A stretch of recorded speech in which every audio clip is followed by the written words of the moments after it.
The time that I have here with Dr. Judy Wood, even with all the preparation that I've done in reading her book cover to cover, taking a look at all the images, even in this presentation, there have been things that I've seen in these visual images and hearing her representation of those things that have absolutely blown me away. And we have, in this multimedia presentation, many different ways that you'll be able to see this same information. But of course, I need to remind everybody that you can obtain a copy of the text, and I'm calling it a textbook, that has the visual images contained in it. A textbook called Where Did the Towers Go? You can find that at thepeteantillyshow.com.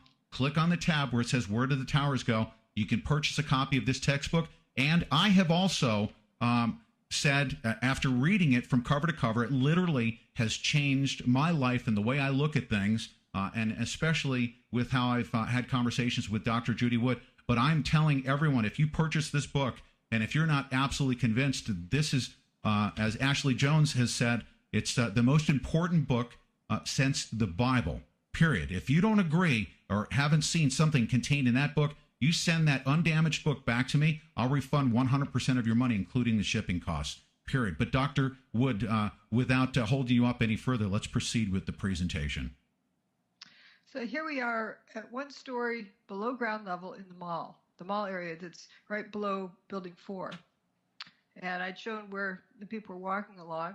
And in this picture, you can see on the left where it says Innovation Luggage. And down here, it's Hallmark Cards. Yeah, it's punched in a little bit down at the end. But, yeah, you see the drop lights, come loose from the ceilings, but it's not like the place is caved in and just been destroyed.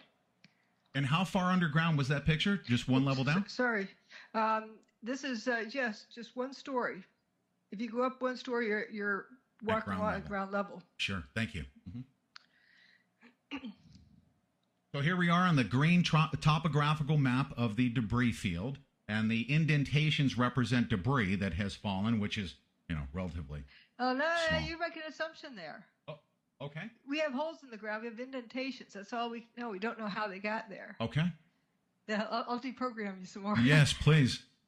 But here we are looking. We're going to go down a couple of stories below that mall and look at the loading docks and that level. And we have purple area on the right? Is that purple? And then the green area on the left in section 4. Okay. Right. They color coded it so that when the delivery trucks came in, they would know where to find the store they needed to make the delivery to. Okay. And it's purple under Building 5 and green under Building 4. Now we're going to be looking down in the direction I've shown the arrow, looking from the purple area down to the green area. And down at the very end of the green area, you'll see a wall where the truck has to turn right and to go out of the loading dock. Right. That area where he turns to go out is under where Building 4 is missing. Okay. So if people are thinking that Tower 2 landed on Building 4, you got something coming here. Look at that. Right.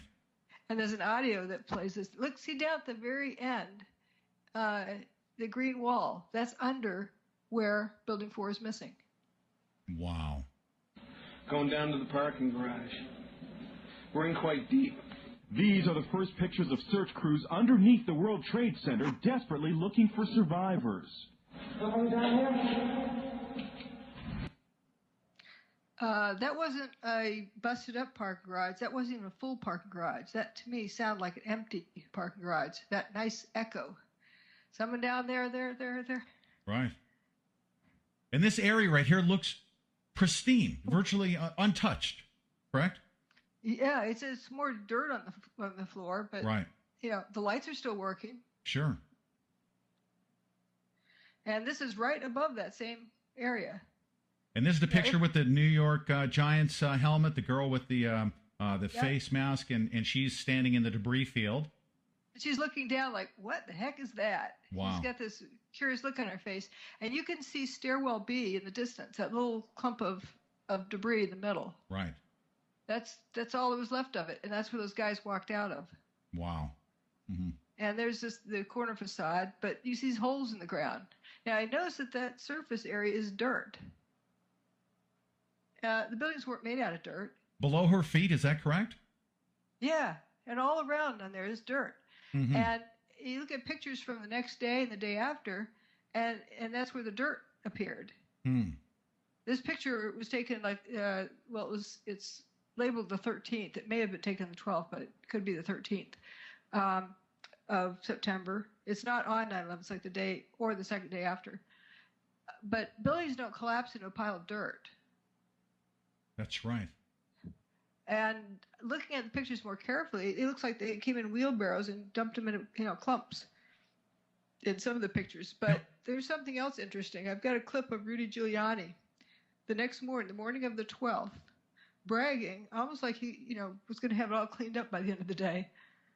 Here's what he says. We were able to move 120 dump trucks out of the city last night, which will give you a sense of the work that was done overnight. So some of the debris has already been removed. More of it is being removed, and it'll be done by barge all throughout the day today. Yeah, like he's going to be finishing by nightfall. Wow. 120 dump trucks. Mm-hmm. If you're busy trying to rescue people, you're going to be dislodging the pile, and if you move stuff. So what were the 120 dump trucks for? Mm-hmm. Could they have been bringing dirt in then? I do have photographs of dirt coming in as well as dirt going out. And I even witnessed it as recently as 2007 and 2008. 2007, they're still bringing in piles of dirt. They stir it around, truck it back out. Wow. Okay, here's that ambulance picture again. If there is over 1 million tons of debris that had collapsed or slammed to the ground, where is it? This is at ground level. And we know it's at ground level because there's the ambulance at ground level. And the ambulance's tires are on the ground, at ground level, correct? Yeah. So even the level of dust, that settled, the dust wasn't even that deep. Right. Dust went up. A lot of it did. Wow. Gone with the wind. There may have been one layer of wheat checks, in certain places on the ground. Okay. But here's what James McGlynn said. He said, we just kept telling them we're in B stairwell when they were trapped in there. I remember everyone had the same exasperation I do. We must have told them 100 times. B stairwell, the second floor, third floor, fourth floor. North Tower, B stairwell, third, fourth floor. Where are you? Stairwell B, fourth floor, third floor. And finally they heard, where's stairwell B? Where's the North Tower? And that was when they were getting rescued, those guys who were trapped in there. There's right. stairwell B. And people were saying, where's the North Tower? Yeah, their buddies they're radioing to. Right. Wouldn't you wonder if those voices were from the beyond? Yes. Here's the video of them getting rescued. Hundreds more firemen were now arriving at the disaster area, but Captain J. Jonas's Mayday messages were still not getting through. Trapped down in the remains of Stairway B, there was nothing else Jay could do. We realized we can't get ourselves out. And that's a big mental leap for a fireman to take, because we're so used to being the people who are going in to rescue someone. Now, the roles are reversed, and you realize you're helpless yourself. But with the survivors buried alive beneath a debris field that extended over 16 acres, it seemed they would need another miracle to save them.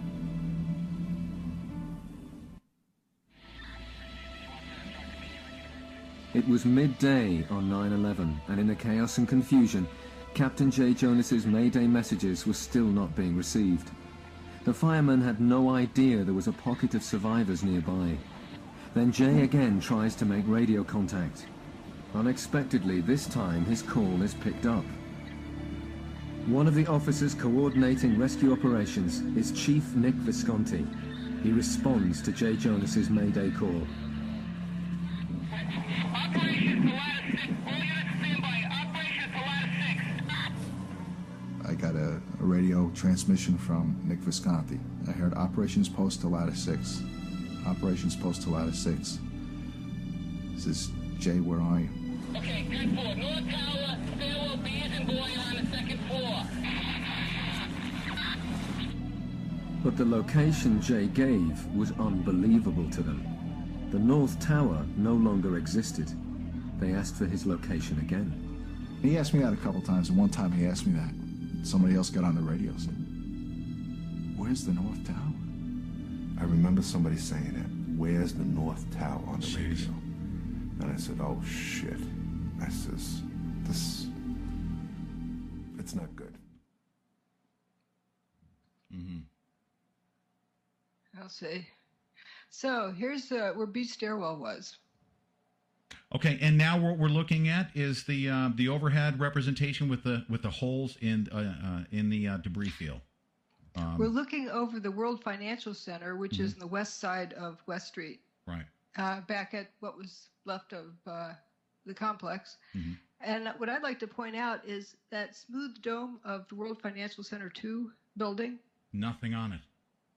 Not even dinged, not cloppered. And note the building is a 44-story building. The towers were a 110-story building, right across the street. Yet nothing clobbered it. Not even any dust on it. It may have rained. It rained on the 14th. Okay. And this picture may have been taken right after that. Okay. So it could have just been rinsed off that way. But there's still, there's no wheat checks or so forth on the top of that ledge. No debris, right. But something else peculiar here, if you notice, is bare sidewalk across the street from where Building 7 stood. No kidding. No kidding. And that's the post office there. Right. It was 3 lanes of traffic there. And you're telling me a 47-story building fell down and didn't spill fully across that 3-lane street? It didn't cover the sidewalk completely. Fascinating. Yeah. So now we're looking at another picture, another angle. It shows actually an 8-story building, World Trade Center 6 and 5. Go ahead. And in the foreground, you see there's not much left of Building 1, just the north wall, which is about the same height as the 8-story building. So you have 8 stories of outer wall, the north tower. Where are the other 102 stories? And those wheat checks just that other wall. Is aluminum facade, is that correct? Or is that... It's a steel outer columns with aluminum covering. And so the aluminum is just a decorative kind of thing. But the steel structure, right? Where's it? And just north of it in the far upper left-hand part of that picture is the remains of Building 7. Okay. But you see where the bathtub wall was. But we haven't seen any hint of, over 1 million tons of debris here.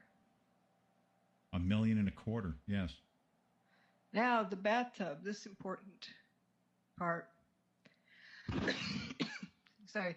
If, these buildings slammed to the ground, Manhattan would have been flooded. So here's the situation. You have the towers being built 70 feet below the water table on bedrock. And they made kind of a dike around it. And you can see from the picture on the left, right at water level, this is before the World Financial Center was built there. So you see the towers are right there at water level and below, of course. And the rails, the path train, that's this subway that goes underneath the Hudson River, was built before 1910. I don't know exactly what year, 1908, 1909, somewhere around there. It's over 100 years old. And it survived. They must have made stuff better back then. I guess so. But you can see that picture on the right, how the bathtub, that jumped a little bit. Let's see if we can get the At what level were those rails? I'm sorry to interrupt. Oh, it ended up on the basement, the bottom of the basement on that bedrock is where the path train station was and where the rails ended up, but they went even deeper than that, going under the Hudson. And at first they were worried that water had, that maybe leaked because water was down in the tunnels. But heck, the whole ground level was open with it raining and fire hoses and so forth. And so the water had to go somewhere. And once they pumped it out, it stayed dry. It was just the water drainage that came from, raining in the hole. Right. And so here's a map of the building. out in the Hudson, and you can see. I'll try to run my mouse down here. And we're looking at a block diagram representation overhead. World Trade Center 1, 2, 6, 5, 4. Go ahead. Yeah, kind of a map, and you can see where the original shoreline was along this dashed blue line. Right.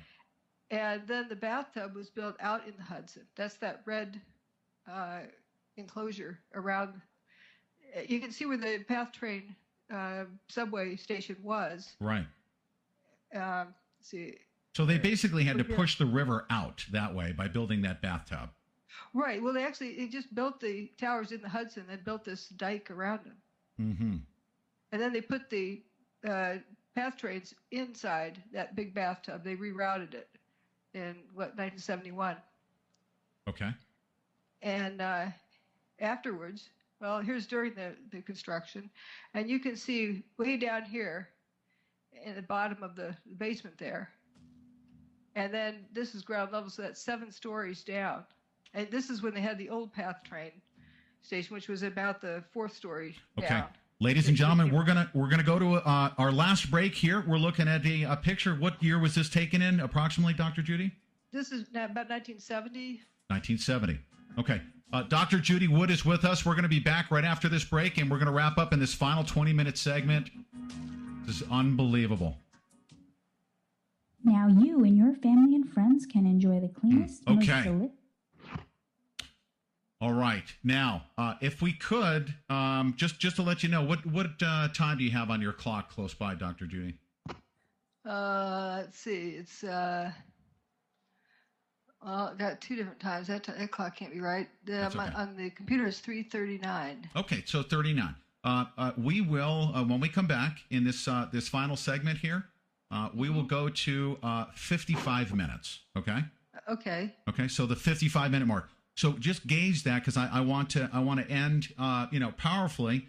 Just give me the last 30 seconds to carry us into tomorrow. But as we approach the 55-minute mark, just say, this is what we've covered up to this point. We've looked at evidence. We've stayed away from making any generalizations or assumptions, right? And then this is what we can expect to do tomorrow. That's hard to do. Is just take it's very hard. Yeah, people ought to get ahead of it. I mean, that's human nature, I think. Right. And I've tried to extract the stuff that I've had running around inside of my head to not talk about that, but to just look at everything that's being presented. Right. Right. Good.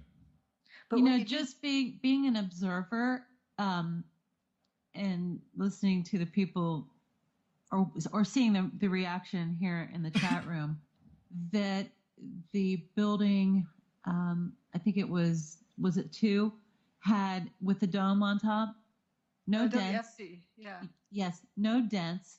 No. And no debris on the I guess I would call it a balcony that went around it, the top floor that went around the dome. There's no debris there. Nothing hit it and fell or slid or anything like that. Nothing even touched it. Yeah. As I say, no stab wounds above the 18th floor. Right. So even if it had rained, with the amount of dust or debris that should have fallen on that building, would have been like a hard, mold on top of it. You know what I mean? It would have encased it still. Yeah, the dust could have rinsed off, or maybe they cleaned it off afterwards. But the solid chunks would have still been there. But as you'll see, that the solid chunks didn't really go above the 18th floor. Now, without, you can describe this in a certain way, but this was my assumption that I made. That was a 44-story building. Yeah. So at the 44-story level, everything from that point above was just complete and total dustified material. But the remaining balance of the debris field seems to be down lower to the ground, correct? Where you get the wheat checks or maybe a few stories. It didn't go all the way up 44 stories. Right. We'll see that later. That if you turn everything to dust above the 20th story and drop just the bottom 20 stories, you get about the same seismic impact that was recorded.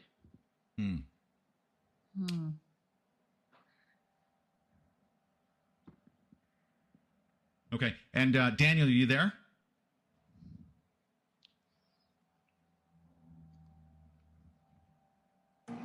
Hey, Daniel, just a quick fade coming back in. I want to use every second here and give it to Dr. Judy, okay? No problem. Okay, good deal. Awesome. Okay, so we have coming up on 43:25. We have about a minute here. Somebody just made an observation, Dr. Wood. It says, look how insignificant the outer wall is in relation to the rest of the building in the picture currently posted. All the matter was in the steel core and each floor's decking. What does that mean to you? We're coming back. Here we go. Hold on a second. We got 10 seconds. Oh, thought we had more. Come listen to our new show, The Region 10 Report, airing Friday nights at 11 p.m. Central, brought to you by Suzanne Posel of OccupyCorporatism.com. You're listening to The Pete Santilli Show. One small step for man, one giant leap towards the truth. Okay, we're back. Real quick, we're going to preserve every moment here with Dr. Judy Wood. The book, Where Did the Towers Go? We're looking at evidence from 9/11. Back to you, Dr. Judy. Okay, what was left of the building, after it was cleaned out, here's the cleaned out bathtub. Okay, we're looking at, that's right, it's a completely cleared, all the debris is cleared. And you can see where the footprint of where the two towers stood, WTC1, WTC2. Right. And across the street, which you can't see here, is the World Financial System. But in the NIST meeting in the fall of, or I guess it was in December 2006, they were meeting to talk about ideas about what happened to Building 7. And so there were fires there, they thought there were fires, and someone suggested maybe a piping system that went underneath the bathtub over to Building 7, which was on the right, just off the picture, that maybe it was damaged from the collapse of the towers. And you'll hear in the voice of Sham Sunder, the guy who headed up the committee, that the seismic signal was of no significance to damage anything in the underground. Let's hear it. I thought the seismic data you were going to look at was data associated with the collapse of the tower, particularly 2. Yes. Oh, yes. We did look. Obviously, we've looked at all of the seismic signals. The main focus of that was to establish the timing of the various events, and if any, again, using it also to see if there were any events that we could not explain other than it being the collapse of the towers and the World Trade Center 7. The signal's strength due to the collapse of the towers were not of any magnitude that was seismically significant from an earthquake design standpoint, or from the design or failure of a structural component, or of, I would say, a piping system that might be used in a structure. So there wasn't anything that gave us pause in terms of that being a significant seismic event to have ruptured the pipeline. Isn't that incredible? Mm-hmm. Yeah, underground doesn't look damaged. Wow. And there's the bathtub. Wall intact. We're looking at the, we're down inside the bathtub, correct? Looking at the outer wall. Right. In the foreground, you see the smooth concrete. That's the bottom of where Tower 1 had stood. Mm-hmm. And over in the right, you can see the color coding of the different stories of the parking garage under Building 6. So that hole in Building 6 did not go below ground. Wow. Or not significantly below ground. That's right. That's the area right below Building 6. So much for the theory that the buildings just pulverized and went into the ground. Right. Period. Yes. Mm-hmm. And that's usually an escape from. I had somebody who was telling me, oh, well, just out of sight of this picture, the debris is. And then I show them a picture to the right, and they go, well, the debris is then just out of sight back to the left. Well, are they moving around 1 million tons of debris each time they take a picture? That's funny. So if there's a seismic impact, that's the third most important thing. If the seismic charts would have reflected that, and that didn't happen. Yes. And one of the first responders, Michael Ober, said, I don't remember the sound of the building hitting the ground. Someone told me that it was measured on the Richter scale. I don't know how true that is. If the building's hitting the ground that hard, how do I not remember the sound of it? Yeah, clanging metal? Nothing like that. And there was a fellow who worked on the 27th floor of the North Tower who contacted me after my book came out and explained that he knew he wasn't going to get any stuff done that day because it was just all chaos. So he grabbed up his stuff and headed home for the day. He came down from Building 1, went past Building 2, looked like the fires were about out, but really looked in good shape. It was just, chaos all around there. And then he went down to the ferry terminal to go over to Staten Island. I'm sorry, go ahead. And he was waiting at the ferry terminal. He said, these buildings in the foreground are tall enough so you couldn't see past them to see the towers. And then some idiot came up, well, at least they thought he was an idiot, who said Tower 2 just collapsed. And they looked at him like he was nuts because, well, they just passed Tower 2 and it was in good health. Fires were about out. They didn't hear anything crash to the ground. They didn't feel the ground shake. Wow. And when they got on the ferry and they went out in the middle of the Hudson River, then they could see past that building in the foreground and saw there was only one tower standing. Wow. Now, I have a question. The floors, the concrete in that building, how much concrete was in that building? I take it that the floors were made with concrete slabs. Is that correct? Yeah, it was actually their metal floor pans with a thin layer, I think like 4 inches of lightweight concrete in it, just so you had something to walk on for the high heel shoes and so forth. Sure. But it was lightweight concrete in metal floor pans. Right. Those metal floor pans surface. Were any metal floor? Well, the sheer number of concrete slabs and metal floor pans in that entire building, and them not making any noise, is remarkable. Right. It should have sounded like it was raining dump trucks. Right. The 20-ton dump truck's empty. It's just with stuff in them. Okay, go ahead. We have 6 minutes here. So here's a picture of like ankle-deep dust several blocks away. And perhaps this is why you didn't hear it hit the ground, because it came down like snowflakes. Right. Just dust. Now here's the seismic chart. There was an earthquake earlier that year, in January, in Midtown Manhattan. And this shows the seismic signal for that in the bottom part.